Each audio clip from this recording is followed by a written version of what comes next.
Okay, so I think that we are getting started here. It's crack of noon on Wednesday, January 31st. Appreciate all of those who are joining us today for this inaugural webinar of our what will become a monthly series for the Northwest Addiction Technology Transfer Center. For those that are hoping to join us in the future, we certainly hope you will. And these will be, again, a monthly series that will be the last Wednesday on the noon hour, 12 to 1. Topics still to be arranged, but I think we've got a range of upcoming speakers that would be of interest to many out there in the community. For today, we're really going to be introducing our staff, introducing some new emphases of the ATTC network, and some of what we hope will evolve over the next 5 years for our center. I want to mention a couple of things that are maybe just bookkeeping issues at the outset. For those that have been monitoring the development of this new center since last summer, there was a period of time where we were kind of advertising or promoting ourselves under the name Pacific Northwest ATTC, or Addiction Technology Transfer Center. We thought that was going to be our name. We were told a few months afterward that by our sponsor that they preferred us to revert back to what had been the title of the incumbent center, the Northwest Addiction Technology Transfer Center. And so that's going to be our name going forward. We apologize for any confusion that may have created last summer with some of our initial communications to people out there. And while we're talking about the prior center that had been at Oregon Health Sciences University, I just wanted to mention at the outset here, special acknowledgement to Steve Gallen, who was the head of that center for many years. And I think really we want to acknowledge his pioneering efforts for establishing an ATTC presence in the Pacific Northwest region. So we appreciate Steve and all of his hard work, as well as the many others that worked within his center through the years. With that, I think I'm going to try to move to the next slide here.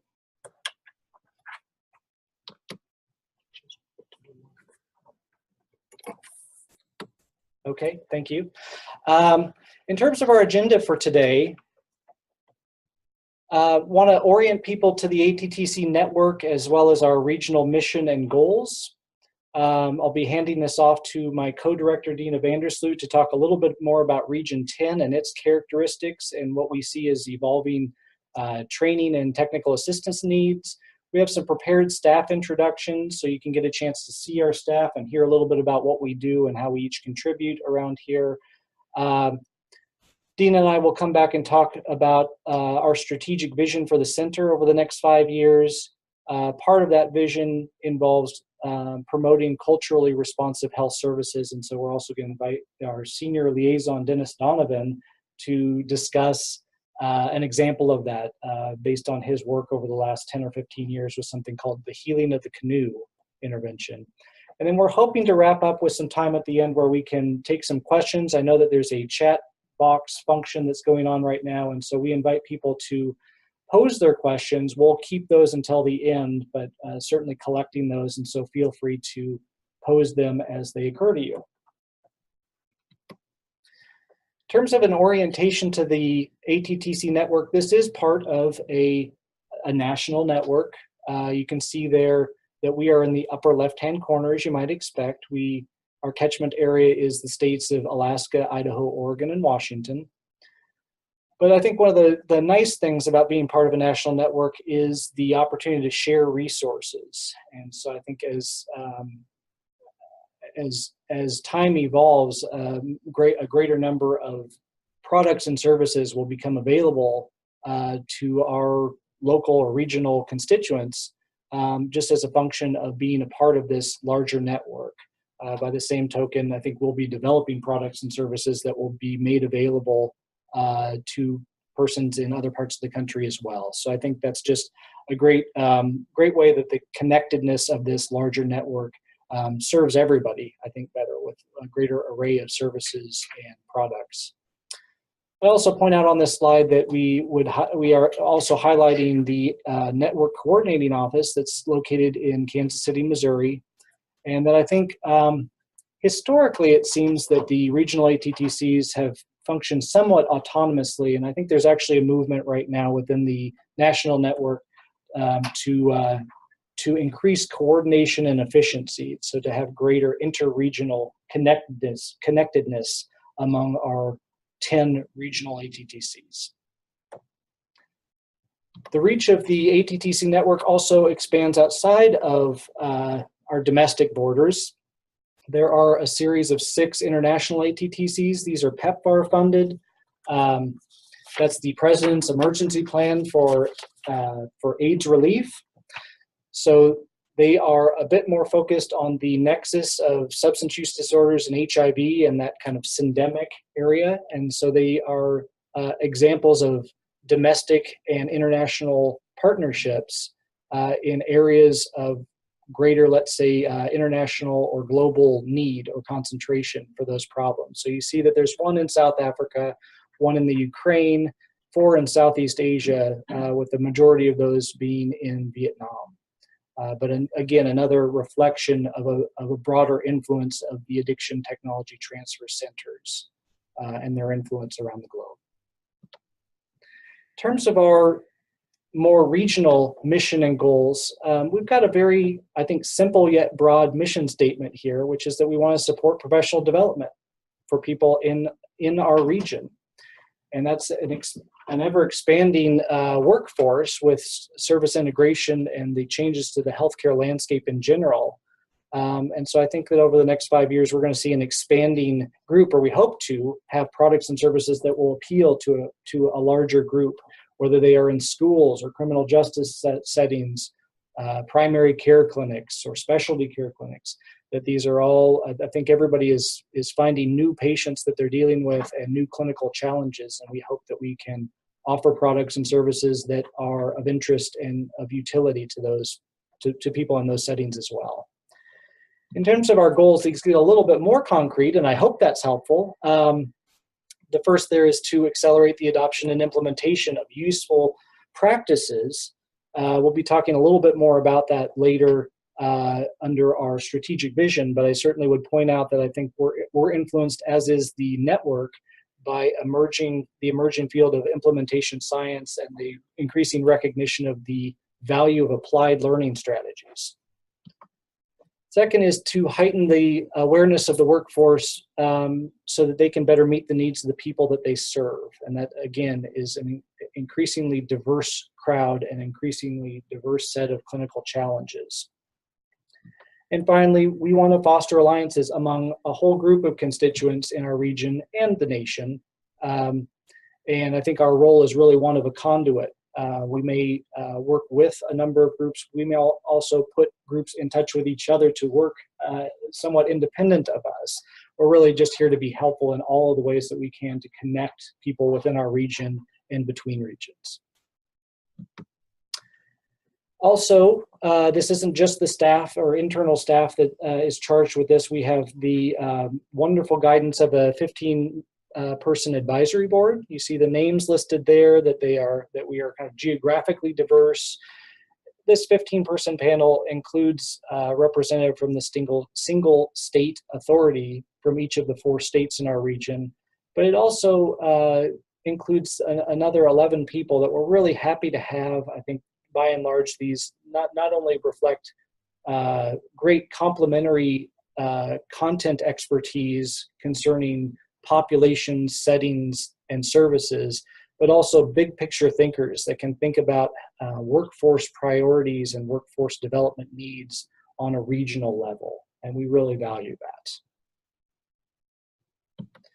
Oh, with that, I think that I'm going to turn this over to our co-director, Denna Vandersloot, who many may know in the region. She was positioned with the prior NWATTC when it was at Oregon Health Sciences University, as well as just being involved in lots of health education projects within the region. So with that, I'll pass this over to Denna. Thanks, Bryan. Hold on just a second here. Of course, you practice this and then it doesn't want to work. Oh, There we go. So I'm going to be sharing a little bit about our region and characteristics of our region. First of all, I want to say good afternoon to all of you and welcome, and thanks for joining us today. As Bryan mentioned, the Northwest ATTC aligns with the Health and Human Services Region 10, so you can see our 4 states here. We have a very large region with lots of diverse workforce needs just related to geography alone. One interesting fact that I learned in putting this presentation together is actually, and the image that you see here is not to scale, but you can place the states of Washington, Oregon, and Idaho can all fit within the state of Alaska. And for population-wise, Washington is over 7 million, with Alaska then coming in on the other end of about a 750,000 people. So a very large area. So one of our focuses is going to be on how to best use technology to provide online and distance learning education opportunities, given how large our region is. Some other characteristics of our region to focus on, SAMHSA has identified reducing health disparities as a high priority for them and for the work of the ATTCs.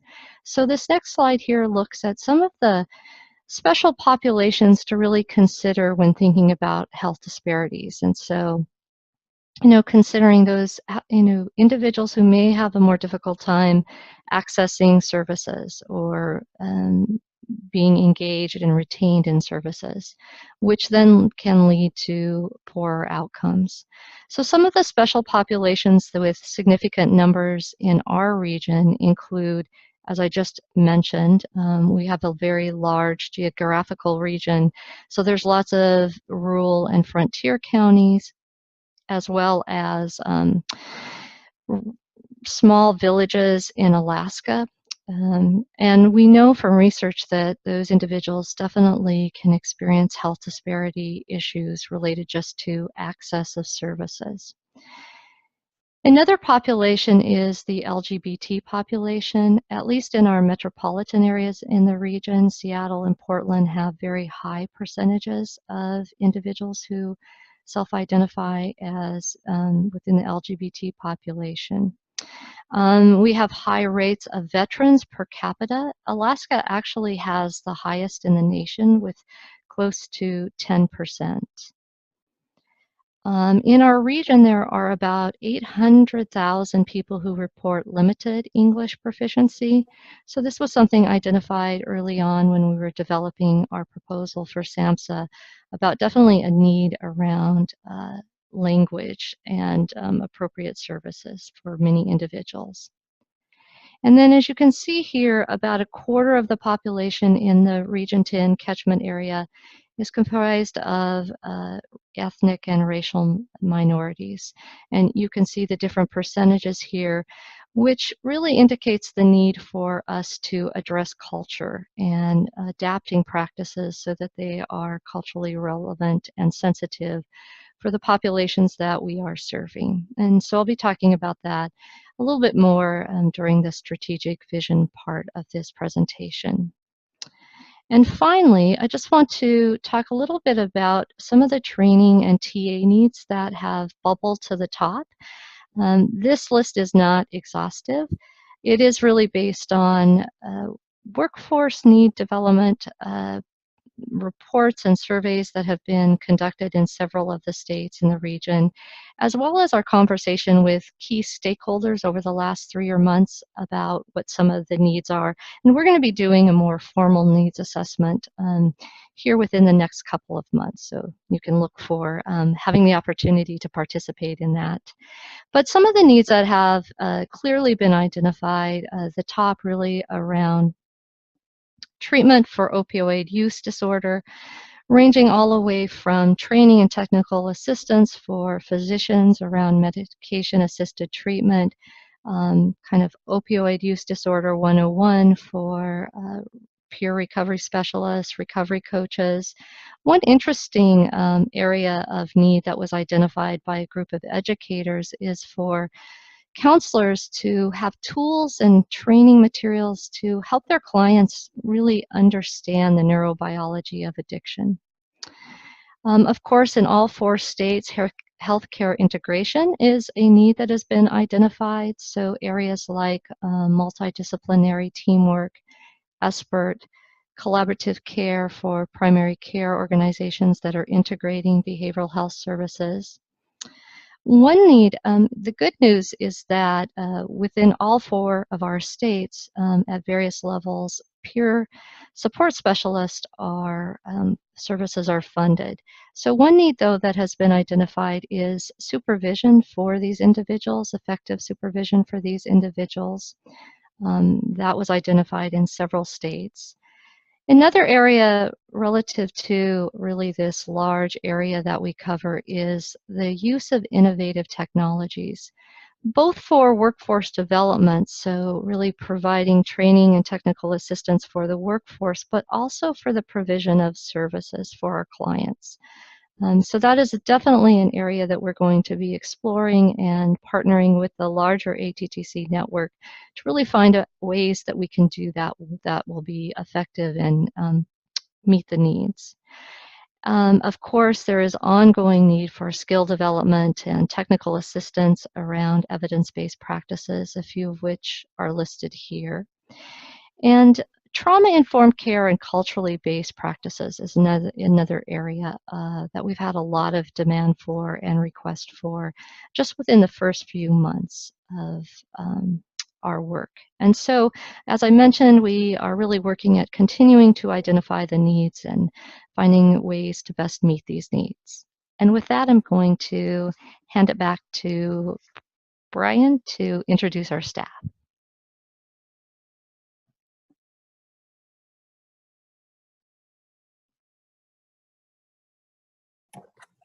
Thank you, Denna, very much. Very helpful information about the region. So I want to now transition to some prepared introductions that we have for our staff.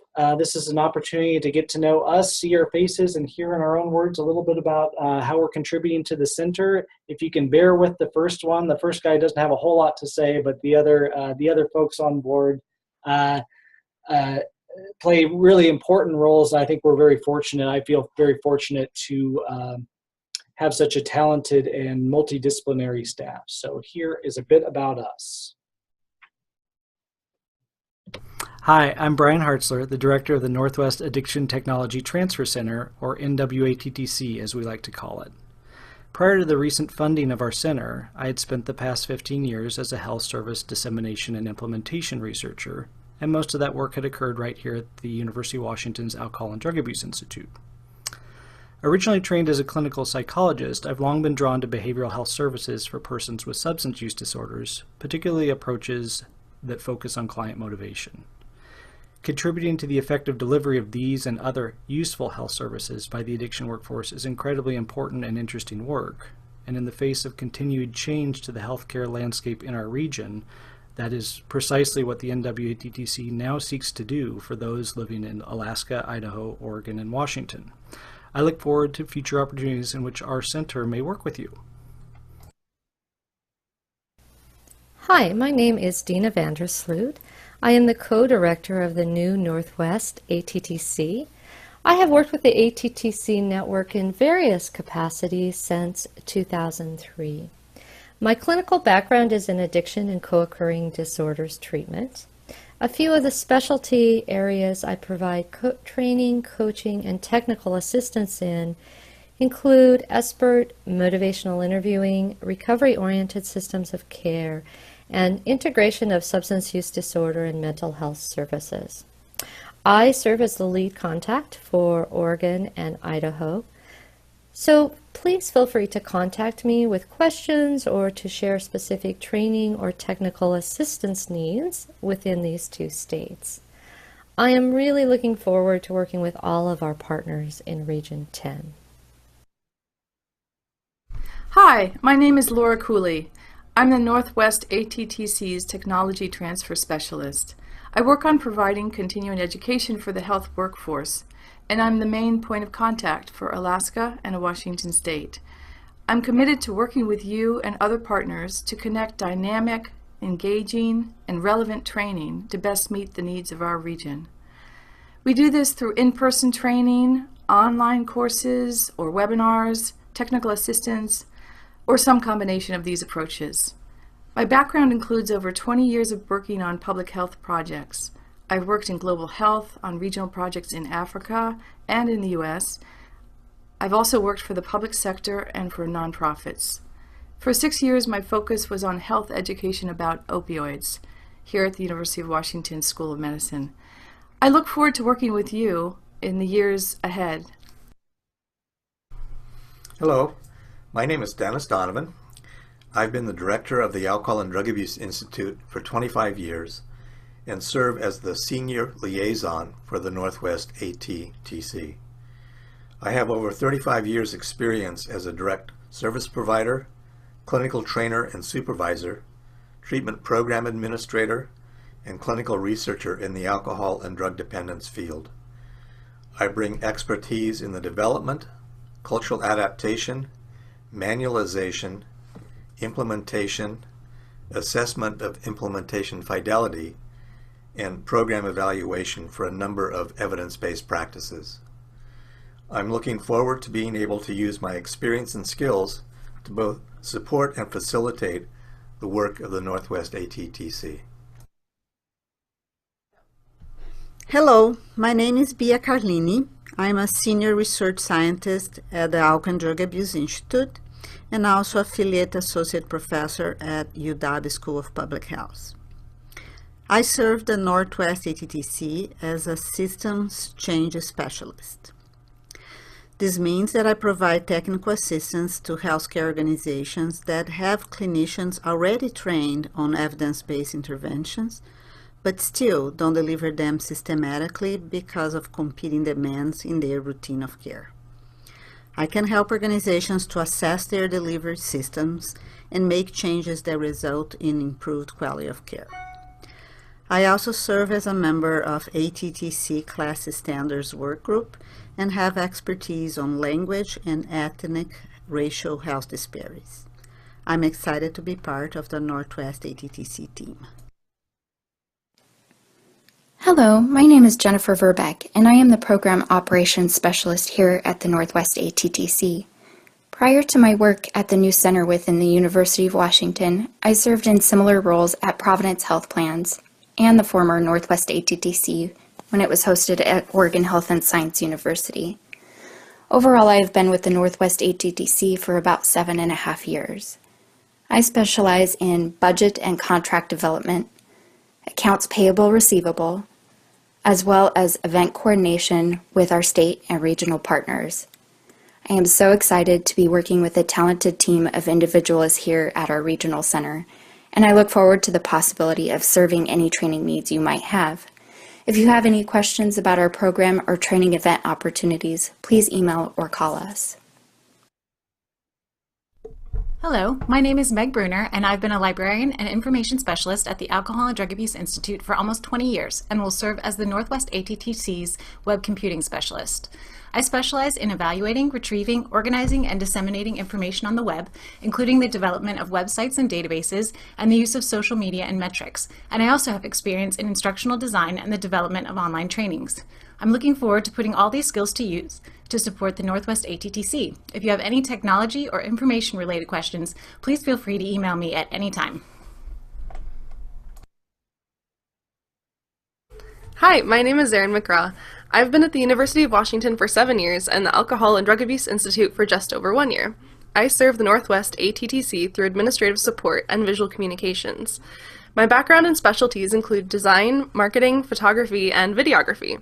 If you see a flyer or brochure, a photo, presentation, it likely came from me. I also work directly for our trainers on materials, evaluation, reimbursement, and whatever else needs doing just to keep things running smoothly. I'm very excited to be with our new center, and I'm looking forward to using my skills to create engaging communications that help us better reach and serve our community. Please feel free to email me if you have any questions.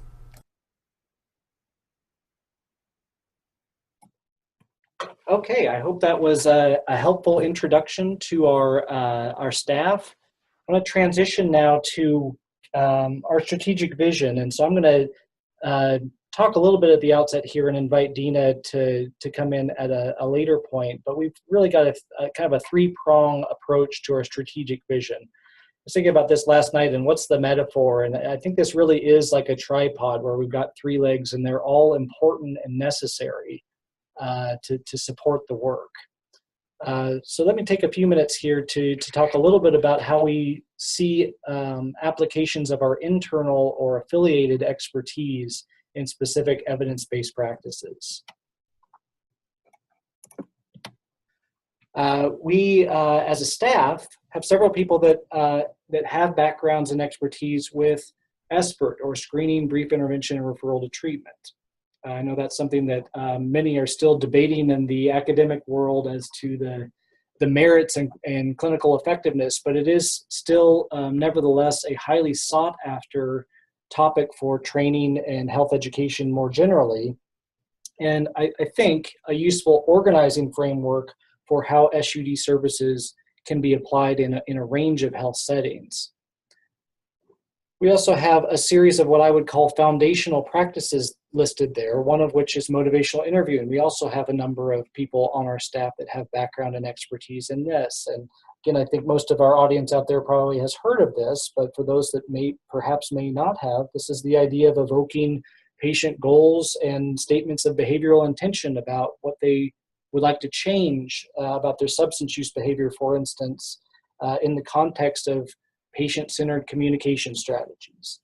So I think this is a foundational practice insofar as it's something that patient ambivalence comes up at all stages of care. And so I think it's broadly applicable whether you're talking about front-end screening and diagnosis and referral linkage to treatment type of questions, or on the back end of receiving treatment and continuing or maintaining continued care long term.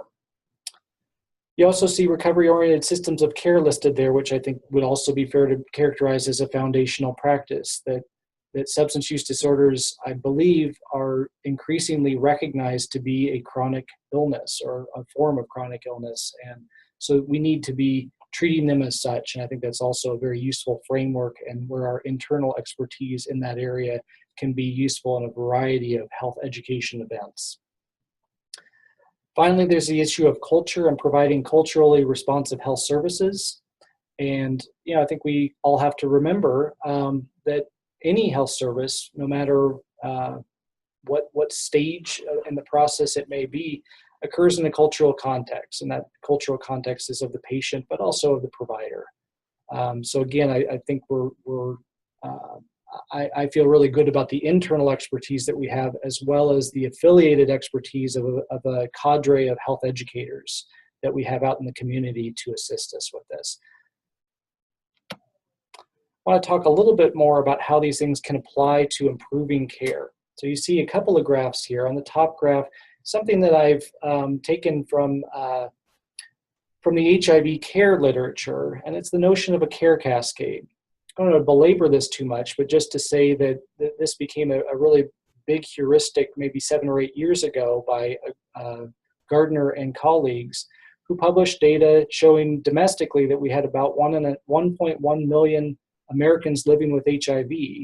And in spite of all of the advances in developing efficacious medications to increase rates of, or increase the likelihood of patients reaching viral suppression, there's really quite clear and firm data there, national data, that shows that we lose an awful lot of people at different stages. So we lose some at screening and diagnosis, at linkage to care, retention and care, getting people on antiretroviral therapy, which is listed there in acronym form. And then finally, the eventual clinical endpoint we're all hoping for in that population is that they reach viral suppression, that we wind up with just 19% that reach that clinical endpoint. There's a lot of people lost at each step and between steps. I mention all of this not because our focus at the NWATTC is necessarily on infectious diseases, but because this general framework is a useful thing to apply, perhaps, and I think is increasingly being applied to the concept of substance use disorder treatment and a cascade of care that may exist there. So you see on the bottom a parallel graph.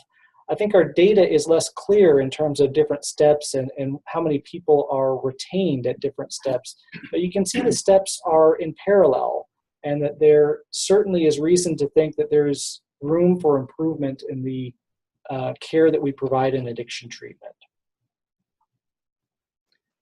Now, how would our internal expertise apply here? Well, I think this graph maybe explains some of our ideas there. I think SBIRT, as I mentioned earlier, is very helpful in specific steps, in particular in increasing and improving screening and diagnosis of substance use disorders, as well as effective referral to treatment, and in particular evidence-based treatments. I think the other foundational skills that I mentioned earlier are applicable across the spectrum there. So I think there's points of ambivalence for patients in lots of settings over time and at and in between the steps you see listed. I think, again, recovery-oriented systems of care is something that's a very useful framework for thinking about long-term management of substance use disorders in the recovery process. And again, I think culture is something that plays a critical role, again, across the spectrum. So I'm going to shift gears here to the second leg of our tripod, and that's really about how do we facilitate effective implementation of evidence-based practices. I'll say that I'm using some slides provided by our national network, and this is one, the next couple that you'll see are certainly ones that they've provided. Over the last 25 years, the ATTC has really been focused on diffusion of empirically supported treatments, and that's primarily been through standalone training workshops that are offered oftentimes to large participant groups. Those of you who have been familiar with the ATTC for many years may begin to notice some changes in our region and other regions, that there is a shifting emphasis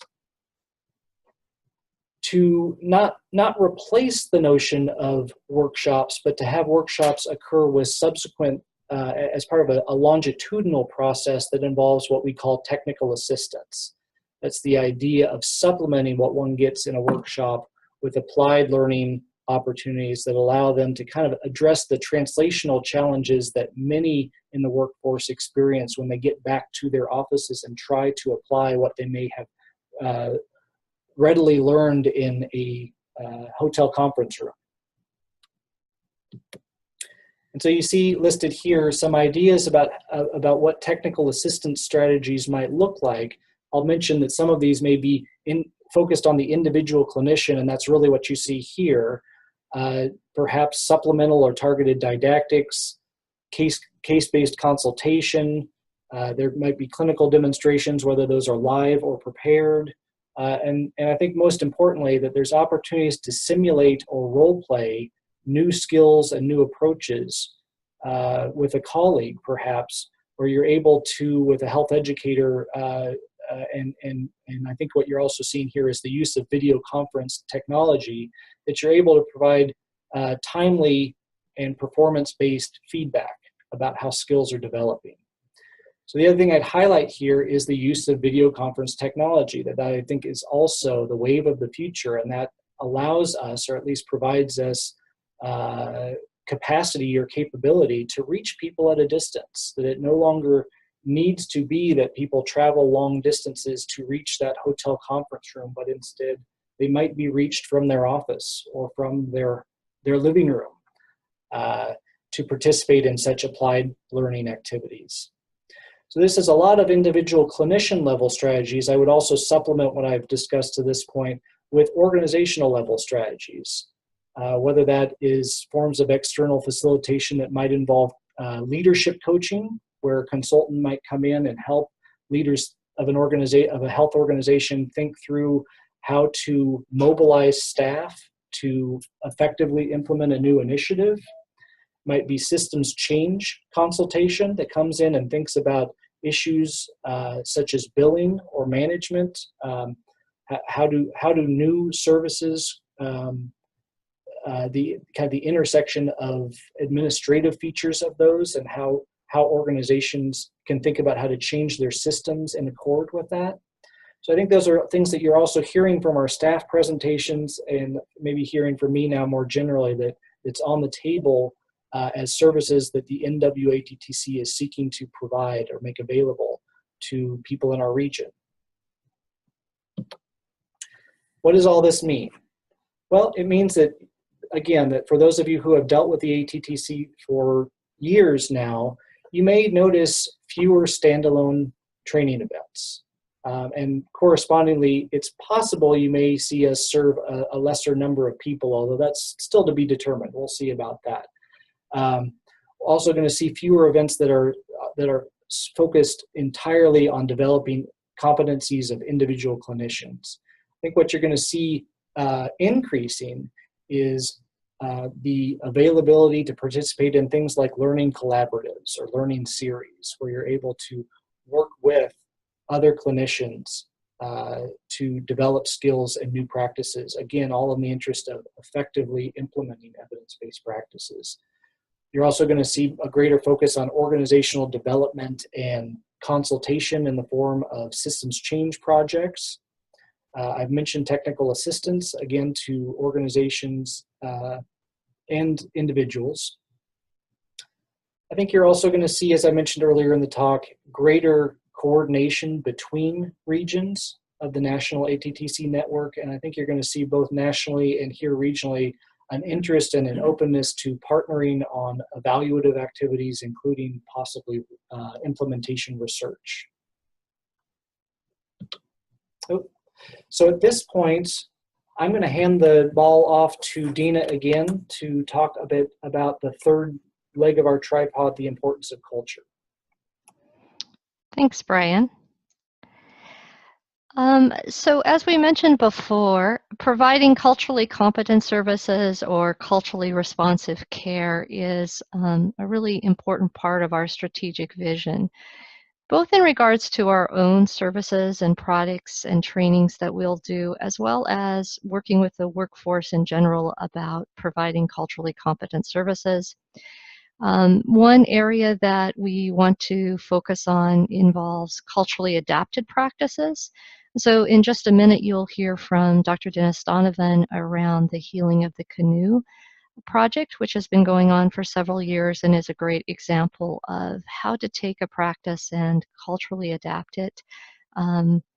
Recognizing that many of even our language around this is changing over time. And so we've had lots of staff discussions about how exactly do we refer to this. So we're learning along with everybody else.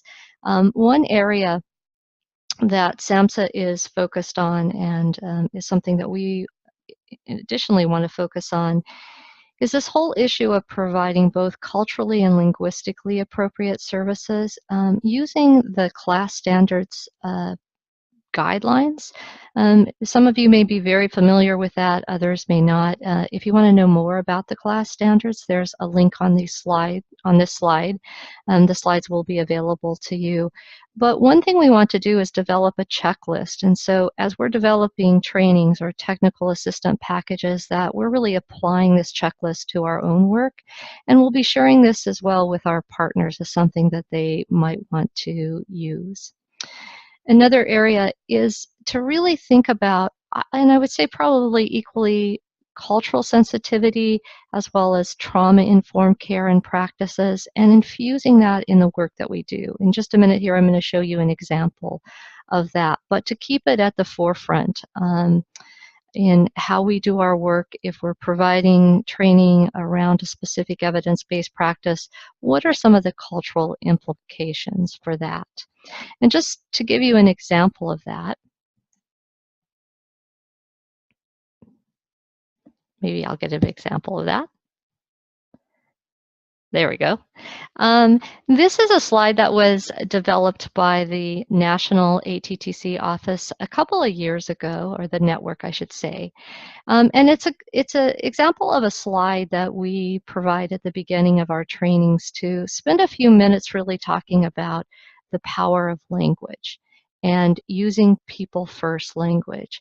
So it's interesting, I actually shared this at an expert TOT that I conducted a few weeks ago, and it really resulted in an interesting conversation around how we refer to substance use versus misuse, or substance abuse. And so just one way to really help ourselves as well as others think about the language that we use and how that can either be stigmatizing or destigmatizing. So this would be an example of how we might infuse these principles into our work and our trainings. Next, I'm going to turn the controls back over to Dr. Denna Donovan to talk about a specific practice adapted for American Indians and Alaska Natives, the Healing of the Canoe project. So with that, I'll turn it over to Dennis. Thanks, Dina.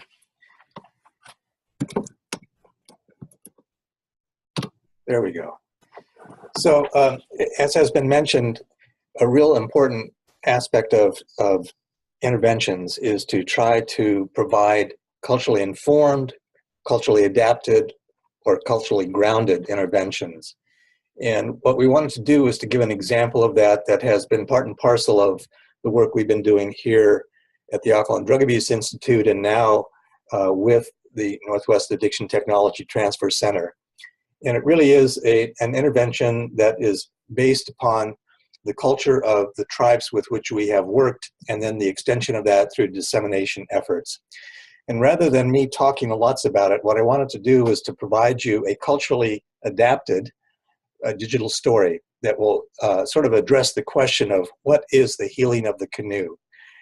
One thing in advance of that I want to say is that to do this kind of work, you don't need a canoe, you don't need to have a life jacket, and you don't need to be on the water. There are lots of ways to adapt what I'm going to present to you. So with that, I'm going to show you a digital story that is narrated by Nigel Lawrence, who is a member of the Suquamish tribe, who has been one of our facilitators in the past and is also a member of Tribal Council. So hopefully we'll go from this slide onto the next. So just before that, just to say what the healing of the canoe is an intervention that we say in a mantra that provides Native American youth the skills they need to travel their life's journey without being pulled off course by alcohol or drugs, using tribal traditions, value, and culture, both as a compass to guide them and an anchor to ground them. So it's a skills-based approach that is grounded in the culture of Native American tribes.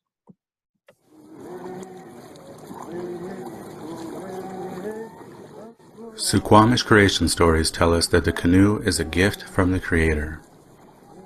After creating the earth and everything in it, the Creator saw the people at the shore, unable to catch the fish swimming under the surface, or visit their relatives on the other side of the Puget Sound. At first, the Creator tried using a salmon and a whale, but neither could carry the people and get them where they needed to go. Then the Creator saw a deer walk from the woods to the shore, lift her head up high, and enter the water to swim in a straight line all the way to the other side. The Creator turned the deer into a canoe for the people, and this is why canoes have the deer head bow. The Creator taught them how to use it, how to pull their paddles through the water together to make traveling great distances easier. Ever since, the canoe has been used to travel the waterways for fishing and hunting, weddings and funerals, potlatches, name-giving ceremonies, everything. The canoe symbolizes and embodies Pacific Northwest culture. The canoe is literally and figuratively carrying our teachings. How to pull together, the importance of balance, how to look out for one another, how to relate to other tribes and our surroundings. Today, many Native American communities have some devastating obstacles to overcome. The healing of the canoe was created to address these obstacles using our greatest strength, our cultural teachings. The Healing of the Canoe is a collaboration between the Suquamish tribe, the Port Gamble Sklallam tribe, and the Alcohol and Drug Abuse Institute at the University of Washington. We chose to focus on our young people. Working with tribal members and elders, we developed a curriculum that teaches the canoe journey as a metaphor for life. The Holding Up Our Youth curriculum is full of cultural teachings, relying heavily on community members and elders as guest mentors. The curriculum also teaches culturally grounded life skills and knowledge of the body when drugs and alcohol are abused. Using community-based and tribal participatory research methods, we have proven that our curriculum increased youth's connection to community and decreased youth substance abuse. With learning our culture and teachings, we build community. As we learn about canoes and tribal journeys, our community learns to pull together. We chose the name, The Healing of the Canoe, because of the healing that the canoe brings to the community.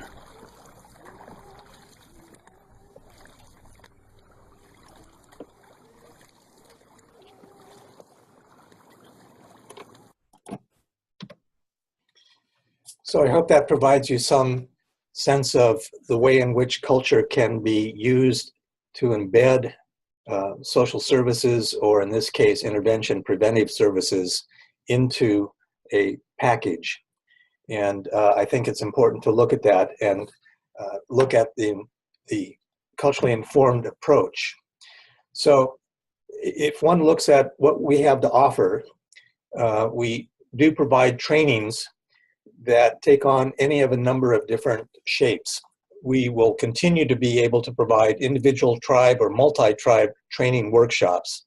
But as Bryan had said, there's sort of a shift away from that as the primary emphasis. So in addition to that, we would also be able to provide ongoing technical assistance, and that could be at the personal level, it could be at a tribal level, it could be at an organizational level within a tribe.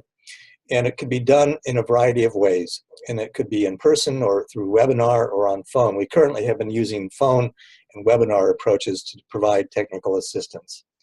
We also, as had been mentioned, really look at the opportunity to have learning collaboratives where individuals who have been trained through the training processes can share what it is they're doing, how it is they're doing it, the barriers that they have encountered, and the ways in which they've been able to overcome those to implement the information into their communities. We in the past have been able to provide booster sessions, often sponsored by tribes that we have trained, to come back and to sort of give them a boost as far as ways in which they might go about implementing the trainings. And the other is we can also provide consultation services. We've been able to provide letters of support for a number of tribal organizations and tribes themselves who have been able to get grants to support and sustain the interventions they've developed. The materials that we provide as part of that training process include a generic template. We worked initially with Suquamish and then with the Port Gamble Sklallam tribes, and each of those tribes developed their own unique, tribally specific curricula. But in order to disseminate that, what we really needed was something that was generic. Not all people live on a coastal reservation. We've trained people from Alberta, Canada, where a seagoing canoe has absolutely no meaning, but they're able to take this information and to adapt it. So the generic template provides the social skills training components that are evidence-based, but placeholders in which tribes or organizations can insert their own tribal traditions, values, cultures, activities, and so on. We also provide a manual that talks about the process of adaptation and training and methods by which to engage the community. So what basically happens then is that the tribal community determines its own metaphor, that which fits them and their community and the kinds of things that are important to them, and then are able to infuse that generic template with their own specific tribal adaptation process. And again, what's of interest is that we've been able to demonstrate the utility and the feasibility of adapting this curriculum across a number of different age groups, starting initially with middle school individuals, then transferring it to high school, and then to adults. It's been used for a number of different purposes, prevention on the one hand, as well as with adults in either mental health or wellness, substance abuse programming. What we try to do in the training is to provide you a number of aspects that we believe to be important. So one is to really to assess the needs and resources within the community with which you're working, and to engage that community in the process of helping to develop and adapt any intervention that's forthcoming. The focus is really on the specific concerns that are sort of emerging from that needs and resources assessment. We help folks to develop that sense of what the journey is that they want to use metaphorically that is culturally fitting for their community. We talk about the process of adaptation. How do you take this generic template and now make it tribally specific or organizationally specific? How do you engage the important key players in the community to support the development, adaptation, implementation of the curriculum? How is it you go about doing that implementation? And ultimately, how is it you might evaluate how well you have done, both at an individual participant level, at the organizational level, or more broadly at the community level? We are proud to say that we have actually used the Healing of the Canoe as the first offering back in October as our new Northwest Addiction Technology Transfer Center came into play. It's sort of an ironic day to be saying this because actually today is the last day of 13 years of grant funding we've had for the Healing of the Canoe project. And so now we make this transition from some funding that was provided by the National Institute on Minority Health and Health Disparities to now become an integral part of the ongoing process of the Northwest ATTC. So hopefully that will be helpful.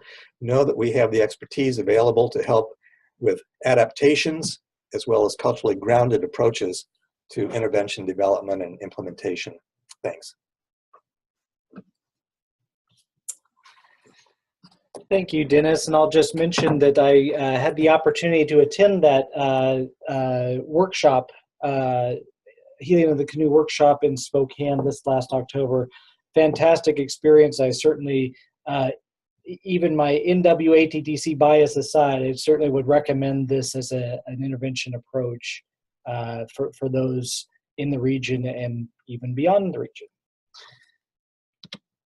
In terms of wrapping things up here, I think that we came into the webinar hoping to achieve some things to give the audience out there a sense of who we are, a sense of the network, and maybe some shifting emphases, some ideas about how Region 10 has appeared in terms of characteristics and training needs assessments in the past. That's a process, I'll say, that is ongoing, and I think probably the next month, I would say, we will on our website have an online needs assessment survey that folks can certainly complete, and we would love to have that completed by as many people as would like to do it. We're in a phase right now where we're trying to find out how to respond to what the needs of our region are, and the best way to do that is to find out what the needs are to begin with. We also today set off to give you a sense of who we are and have done that through some staff introductions. Dean and I have talked a bit more about our strategic vision, and with Dennis's help now have given a real concrete example of the cultural aspect of that. But again, a strategic vision that's includes our ability to apply our internal expertise to help improve quality of care that's provided to those in our region through health education. And then also using some new technologies and some new ideas about how to help people effectively implement new practices.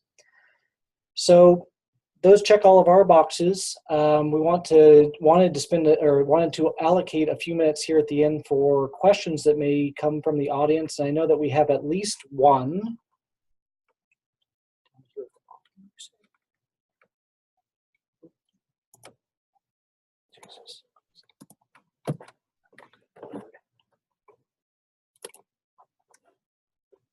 Okay, so we have a question that's come in about trainings and whether they are free or whether there are fees for attending. That's a great question. Yeah, our mission, while we may engage in contracted situations with partners, for the most part, our open events are really meant to be either free or low cost. There may be instances in which we charge a small fee for some events to cover something like lunch, so that can be provided as part of the experience. But I think we are certainly committed to providing health education at limited cost to those in the community. A second question I'm seeing here is where one can find out about upcoming events. So I think at this point, maybe I would click to the next slide.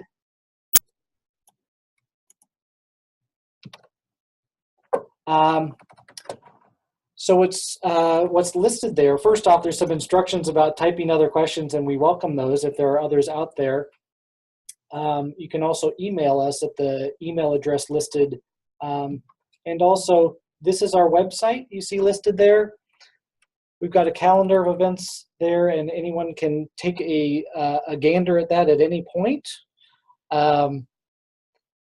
I would also say that there's a couple of other useful links on there that I want to point out, and one is for our mailing list. If you want to find out about trainings, that might be the simplest way to do that, is to sign up on our mailing list so that we can contact you about upcoming events.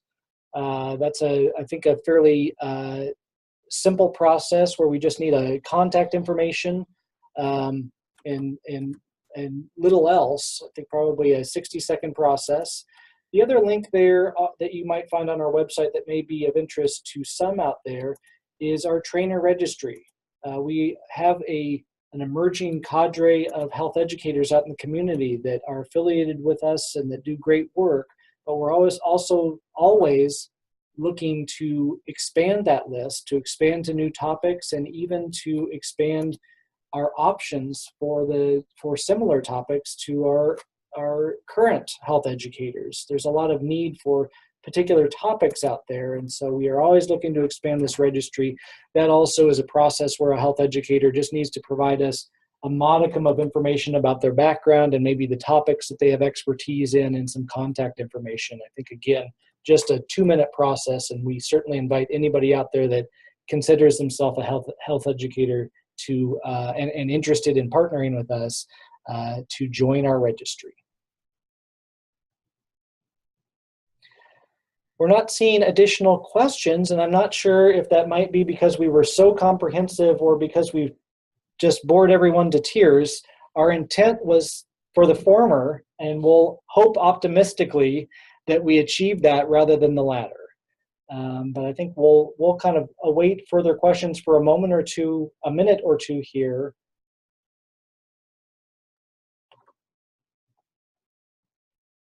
And in the absence of those, we will thank you for your time and hope that you'll be joining us in future webinars. As I mentioned at the outset, this will be a monthly series. It will be the last Wednesday of the month. It'll be at this time, noon to 1. We are still working on a slate of speakers. I think the one that I can absolutely confirm at this point is a couple of months out at the end of March 28th. And that will be Tom Fuchs from the Washington State Division of Behavioral Health and Recovery, who will be giving us a great update on the state targeted response for opioids projects. I see a couple more questions coming in. Is there a process to be trained to train additional topics? That's a great question. I think that's one that a group of us were discussing even this morning. It's kind of a variable landscape in that there's a lot of kind of case-by-case issues in terms of how much orientation somebody may need to train a new topic, might be related to a topic they've trained in the past. I think we're open to discussing different arrangements we might have with health educators in the community to help prepare them to expand their expertise in providing health education events for NWATTC. So we encourage you to, first off, to sign up on our registry, but absolutely to talk with myself, with Denna, with Jennifer Verbeck, our program operations specialist, if you have a specific topic or a specific arrangement that you're seeking. I see another question here. Are there going to be questions regarding LGBTQ+?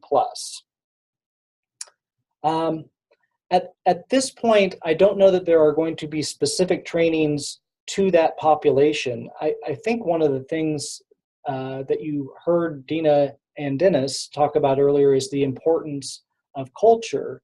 And I think we sometimes think about culture in regards to certain demographics, but I think it really encompasses an awful lot of demographics. And so as we continue to approach the important issue of culture and language, I think we're going to be mindful about how we can provide products and services that are applicable for a range of patient populations, including sexual minorities.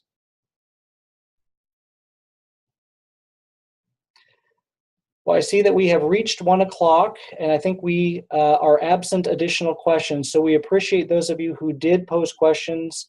Again, feel free to contact us if there are additional questions after we wrap up here in a moment. And again, please visit our website. Feel free to join our mailing list, and for those health educators out there, to please join our trainer registry, because the more the merrier. Thanks again for your time. We appreciate that. We look forward to serving you in the future.